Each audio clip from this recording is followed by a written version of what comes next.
Hello, before we get into this video, I just want to let you know this is different than we've done in the past. So if you guys like this type of style video, please let us know, like the video, subscribe to our YouTube channel, and we'll potentially do more videos like this in the future.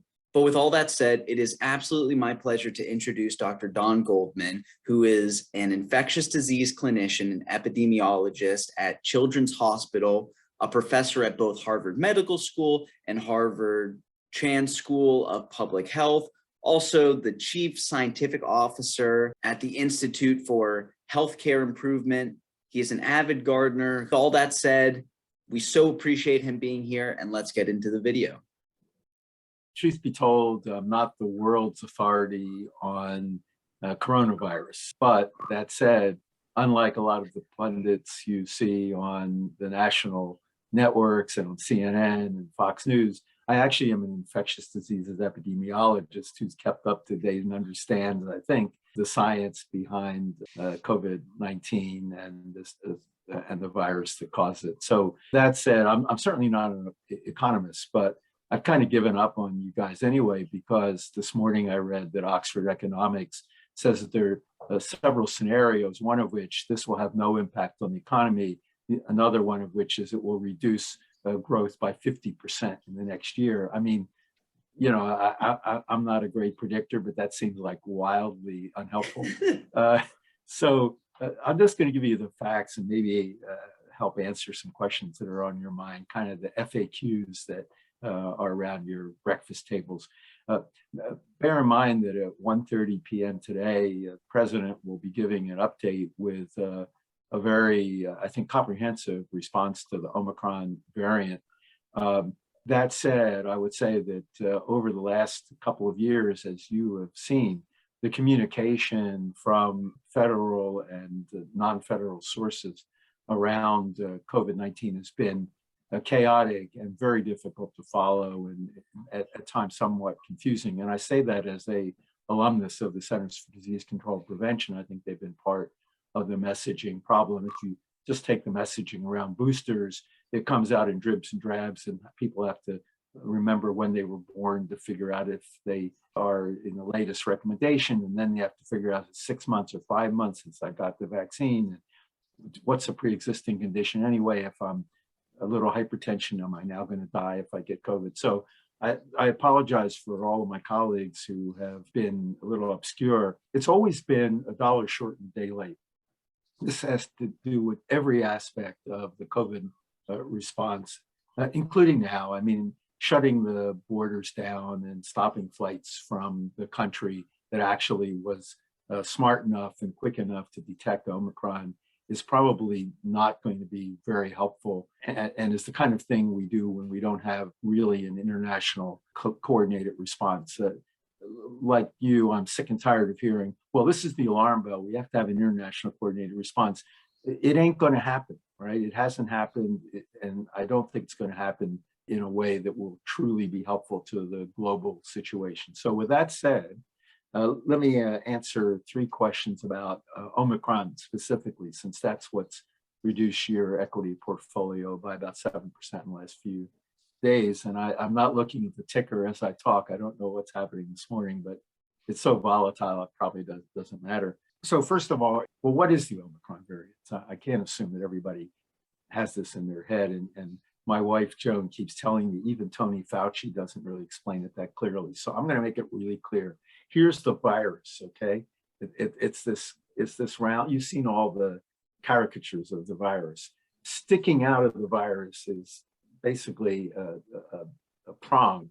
I could call it something a little more scatological, but it's a prong. And it attaches to receptors in your lining of your throat and nose. And when it attaches via that prong, it enters the cell and begins to replicate and produces millions of more viruses that then you can transmit to somebody else.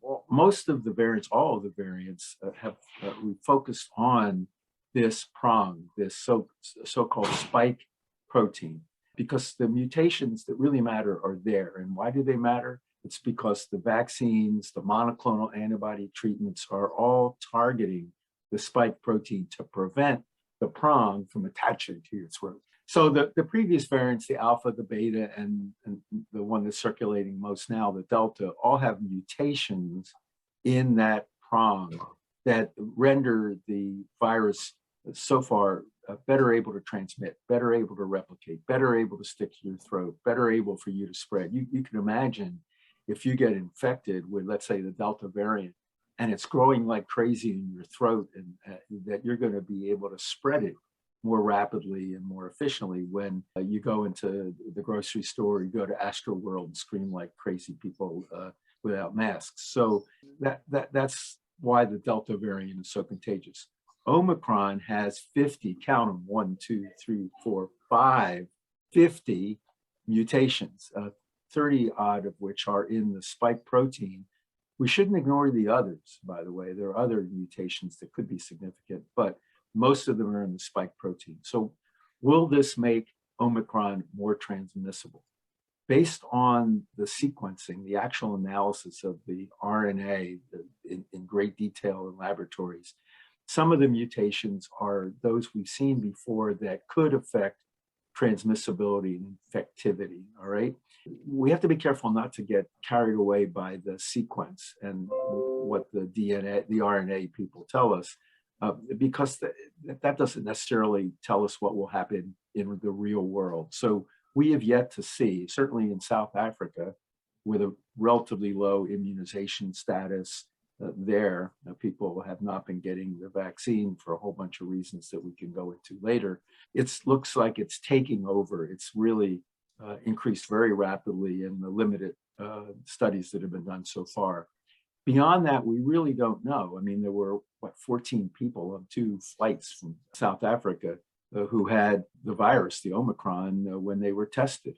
On the other hand, there's a physician who developed Omicron, wasn't very symptomatic, spread it to one person we shared a car with for a long period of time, and no one else. There are early reports even from California already that none of the contacts appear to have the Omicron. So we really don't know. We'll see. It could be more transmissible. Whether it will replace the Delta variant in the United States is totally unknown. Delta is really entrenched here. It's a very vigorous virus. We should continue to focus on that until Omicron proves otherwise. So that's the transmissibility story. Is it more lethal? Does it land people in the hospital? Do old folks peel over and die when they get Omicron? We don't know that either. The initial reports from South Africa imply that the people who have been sick are not very sick, that they have really mild symptoms and recover quickly. This is, however, a highly selected population. They are mainly students from the universities. They're young, they're healthy. It is interesting to me that on those flights from South Africa, apparently nobody felt they were sick, or at least not very sick. It wasn't like they had to emergency evacuate 14 people to hospitals. They all walked off the plane and got tested. The same is true of the California person who had mild symptoms, got better.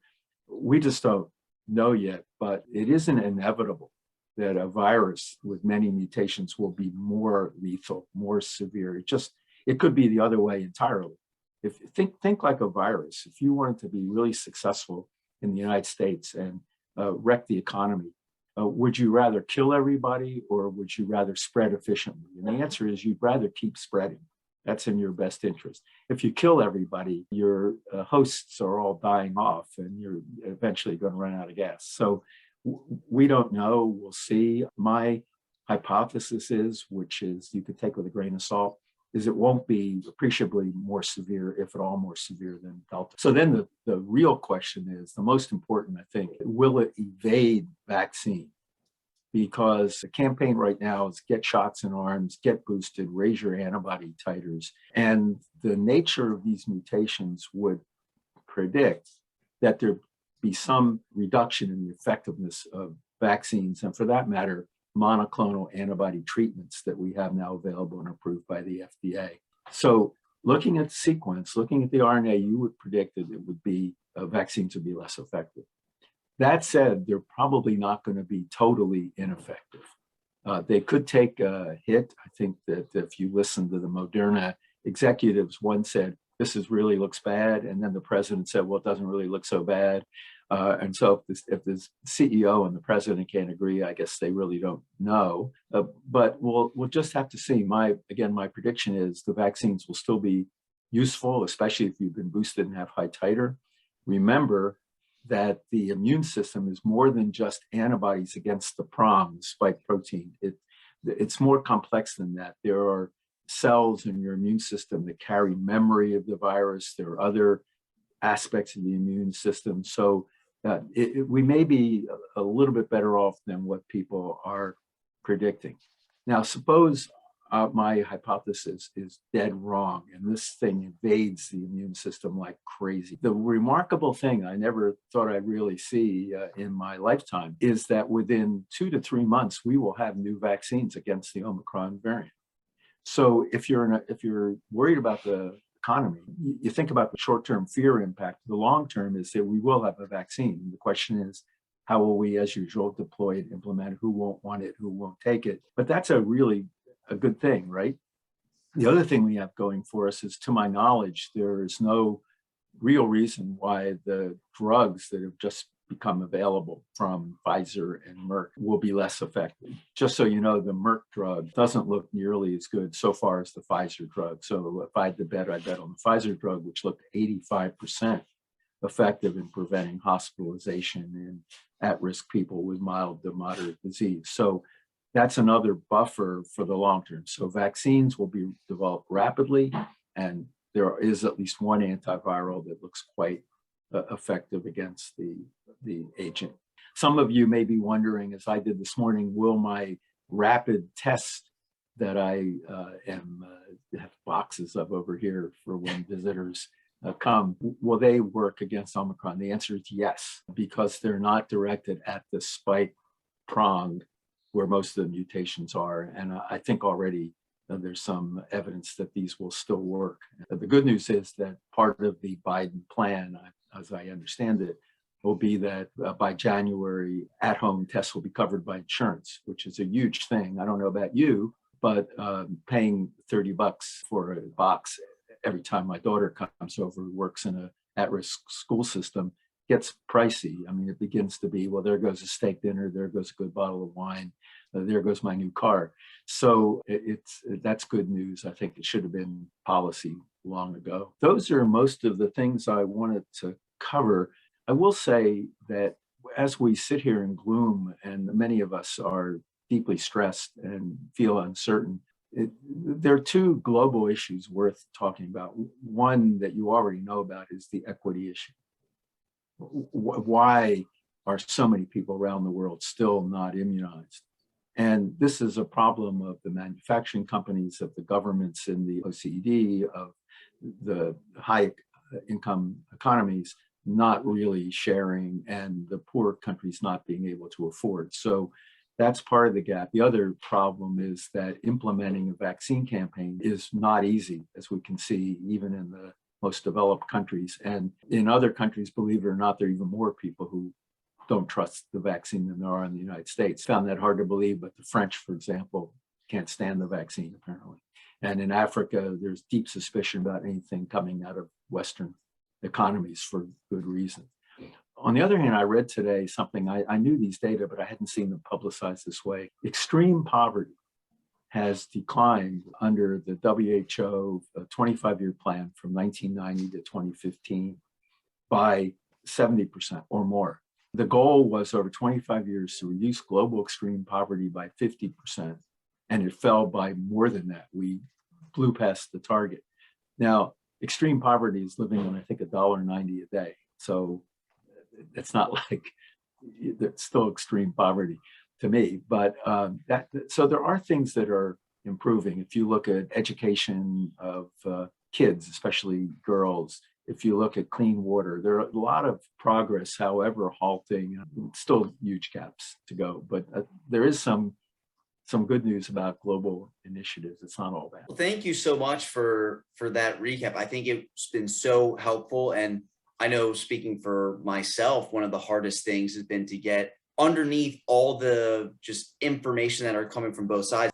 I feel like the biggest fears are the uncertainty. We don't know right now if Omicron is going to overtake Delta, where that stands in it. And we've had this repeating pattern of, we had initial COVID, we had shutdowns, supply chain issues, lockdowns, economy pushed down to a halt. We had stimulus that the Fed and all central banks are being very accommodating, a lot of stimulus going in.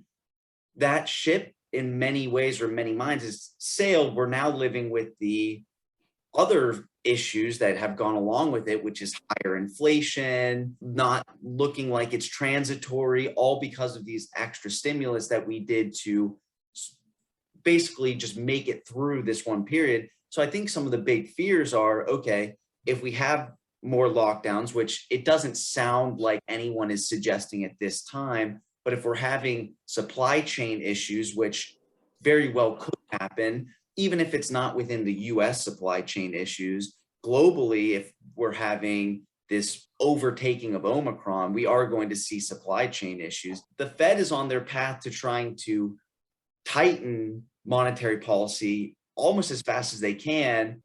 This week alone, we've been having two things affecting the stock market. One is obviously the Omicron fear, uncertainty. The market hates it. Over the weekend, it seemed like it was going to get better. Monday, we were doing well, and then all of a sudden, some more bad news came out. Market sinks. Yesterday, the market started to recover. That was Wednesday, and we find out that there is a confirmed case in the US around Omicron. Market sells off dramatically. And all of this is, in our mind, overreaction, short-term reactions, because there's no adequate way right now for the stock market to accurately price in how effective is the Omicron variant going to be. So it's just making a guess. And the market likes to make these wild swings and wild guesses, so it's not fully wrong. It likes to be wrong, at least in the right direction. And then if it goes back up slightly because, oh, we over adjusted the first day, that's normal. But I do think that one of the big pieces that is left uncertainty is, if we do have these shutdowns, what tool does the Fed have? And Rich, I'd be curious on your opinion as to whether or not you think the Fed would reverse policies, open up. If we really see a bad Omicron variant, how does the economy get through that? Well, I think if we have a lot of shutdowns, which our expert is saying we probably won't, and politically we probably won't, I do think the Federal Reserve is going to do a quick reversal. Whenever we've seen shutdowns and negative changes in the economy, this particular Federal Reserve Board has reacted to loosen their monetary policy, and they've done it quickly, with the thought being that they can always go back and tighten. So far, that's been actually a good strategy. It has kept people from being thrown out of their homes, keeping the economy going. How long that will still last, I certainly can't tell, but I think that is how this particular Federal Reserve Board will react. I think sometimes it's useful to have a total non-expert opinion, and this is how I look at it, right? The short-term reactions, I sit and I scratch my head and wonder, are the people who manage Yale's endowment reacting this way? Probably not. So, but as I've looked at the stock market over the last year or two, I keep saying, are you kidding me? Are you kidding me? What is propelling this in the midst of global calamity? And so I figure if I can't really understand the bonanza that's occurred over the last couple of years, then why would I expect to understand the fluctuations in the market that are likely or won't likely not to occur? So, I mean, I take that happy-go-lucky attitude about it, that, okay, somebody showered me with gold coins as I walked down the street for no apparent reason, and now they're not coming anymore. Okay, well, that's the way it goes. So that's just my but I agree with you that these large forces that are driven by economic principles and nuanced by COVID are what's important. And some of the changes that I'm seeing in my industry of healthcare are now getting baked in. So remote work, meetings that are more likely to be virtual than not, less obligated travel. That's probably a lot of those changes are becoming structural now. And I think some people have argued some of the inflationary pressures are becoming structural as well. But I do think that for travel industry, for some of the service industries, Omicron is going to be another setback. So everybody I know is going to travel is now reconsidering. And if you look at cancellations in the tourist industry and hotels and whatever, they're already trashed. So that there is going to be an impact there, even if Omicron doesn't pan out. If the damage is done essentially for the next 3 months to 6 months. So anyway, that's my naive, non-expert opinion on which I do not make stock bets. Yeah, well, we appreciate that. And I think it is helpful. And just to wrap all of that up, I think one of the reasons why the market is in this weird precarious place, and I will say this, we've seen a 7% sell-off. That's been the largest sell-off we've seen since the initial sell-off of the COVID pandemic. That's actually not normal. Normally, we see at least an 11 to 15% sell-off in any given year, especially in the second year of a bull run, which is what we would say we finished our bear, our recession, and now we're in the next bull run. It's usually normal to actually see some volatility still in the year positive. So a 7% sell-off isn't insignificant, but it's also not unexpected. In our 6-month commentary, that was actually one of the things we highlighted as an expectation for the end of the year was we haven't seen a major sell-off. Now we've saw in September one of over 5%. Now we've seen one of over 7%. So both of these are normal and noted, and this happens in the market. But I do think part of why the market is a little bit nervous or a little bit more precarious right now is it almost feels like a no-win situation. If Omicron hits us and it's really hard, the Fed has to reverse pattern. Now we're going to be stuck with all the downsides that we've been feeling this past year of higher inflation. We're going to have that for longer. We're going to still trying to get people back to work. Our labor market is not fully recovered, and that's going to drag out longer and be pushed off deeper into the future. So that's if Omicron is very bad. If Omicron is not so bad, as Dr. Goldmann has already said, what about the industries that have already been affected? We're already feeling that pain. So even if the Omicron goes away, we're still potentially in this weird path of, okay, how much do we need to help those industries that are still struggling versus sticking on the same path of tightening more and more to the point where we can raise interest rates to be in a more healthy place. Now, underneath all of it, if we just strip away all the craziness, our economy is really solid. It is strengthening, and we're seeing a lot of really positive economic data going underneath. Are we worried about inflation? Are we worried about it becoming transitory? Yes, that is something that's on our mind. But as we have seen the labor market recover and continue to recover, it's actually quite remarkable what we can do in a year, how we can continue, how we can shift our model of working that has been that way for so many years, all of a sudden go virtual, allow technology to take it. So I'm actually been overall, if we strip away all the fear, very impressed with how our economy is held up, how it continues to grow. And so I do think we're going to continue to see that, but we need to at least be aware of these certain things that are coming and address them seriously. You know, I'm old enough to remember the OPEC crisis very well and how it both caused incredible pain, but it also led to revolution in how we think about the industrial sector. And because people had to accommodate, and some were better than others. Japanese industry is far better than American industry, for example.